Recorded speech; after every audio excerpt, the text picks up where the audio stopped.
Prénom, Yasmine. Mission, nuancer l'actualité pour vous offrir des perspectives.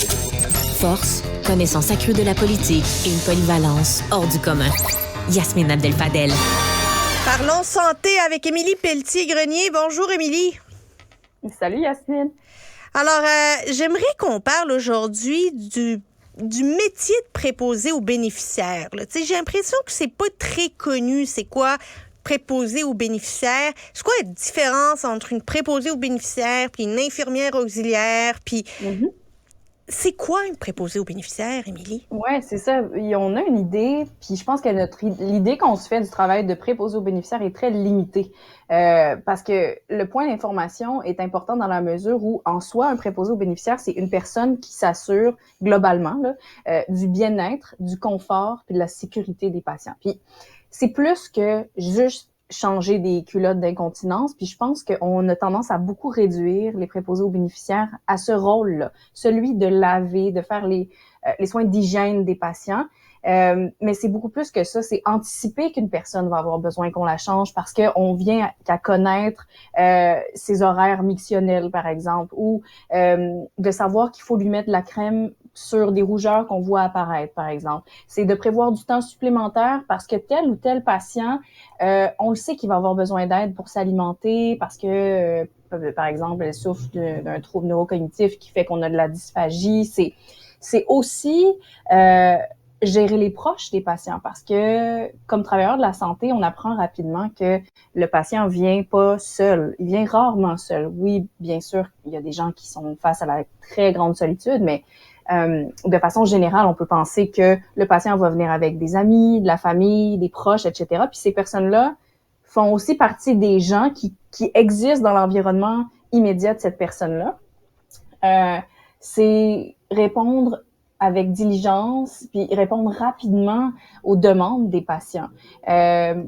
Peut-être que tu vas trouver mon analogie étrange, mais moi, j'ai travaillé comme 15 ans en service à la clientèle comme serveuse dans des restaurants, dans plein de restaurants, dans plein de régions du Québec. Puis, je vois des parallèles clairs entre le travail de préposé aux bénéficiaires puis celui d'infirmière auxiliaire ou d'infirmière technicienne dans la mesure où tes tables, c'est un peu tes chambres. Puis il faut avoir une vue d'ensemble, puis une temporalité de qui va avoir besoin de quoi en temps réel. Puis il faut répondre aux besoins de nos patients, un peu comme quand on va au resto, on accroche la serveuse pour dire j'ai besoin d'eau, j'ai soif. Il faut qu'il y ait tout sur la table. Il y a un rythme à respecter.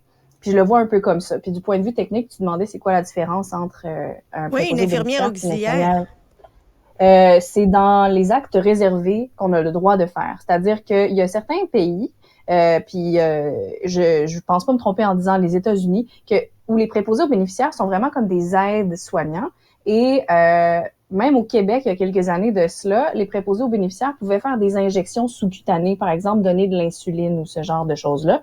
Bien évidemment, au fil des réformes et tout ça, il y a eu une réorganisation des actes réservés. Donc, les infirmières auxiliaires, essentiellement, peuvent donner toute la médication par la bouche sous-cutanée, aucune médication par les veines. Ça, c'est réservé aux infirmières techniciennes et bachelières. Et pour les préposés aux bénéficiaires, tout ce qui est médication, c'est exclu. Donc, on peut appliquer des crèmes thérapeutiques quand l'infirmière en donne l'autorisation. Mais c'est qu'on devient essentiellement, comme préposé, on devient les yeux et les oreilles, tu sais, des professionnels soignants qui ont peut-être moins le temps que les préposés d'être au chevet, là, littéralement, du patient. C'est assez intéressant, puis je me demande souvent, est-ce qu'on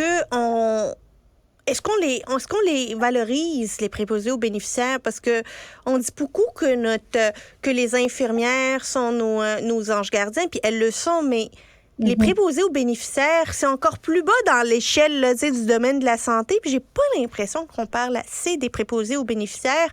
Or, sans elles, ni les infirmières, ni les médecins, ni les chirurgiens, ni personne ne pourrait fonctionner, là.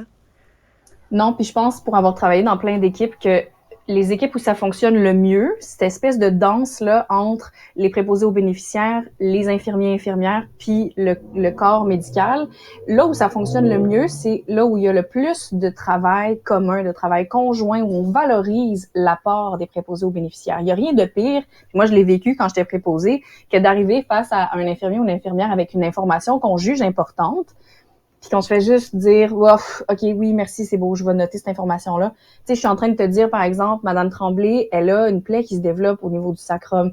Oh, Monsieur Gagnon, je me rends compte qu'il commence à tousser quand il mange, tu sais, il présente des signes de dysphagie. C'est important de valoriser cet apport-là. Quand on fait des interventions qui sont sensibles, des fois auprès de patients qui ont des troubles neurocognitifs, qui sont en délirium, par exemple, il faut valoriser le préposé aux bénéficiaires qui, des fois, c'est plate, mais a une meilleure approche, une meilleure technique d'intervention. Moi, je l'ai vu quand je travaille à l'urgence, quand on a des patients qui arrivent, qui sont décompensés au niveau de leurs conditions psychiatriques. Ben, c'est pas rare que c'est les préposés qui ont le plus la touch, tu sais. Fait que de valoriser le rapport, c'est primordial, puis je pense que ça contribue à faire en sorte que c'est un métier qu'on déconsidère. Émilie Pelletier-Grenier, merci beaucoup pour ce bel hommage à la profession de préposé aux bénéficiaires.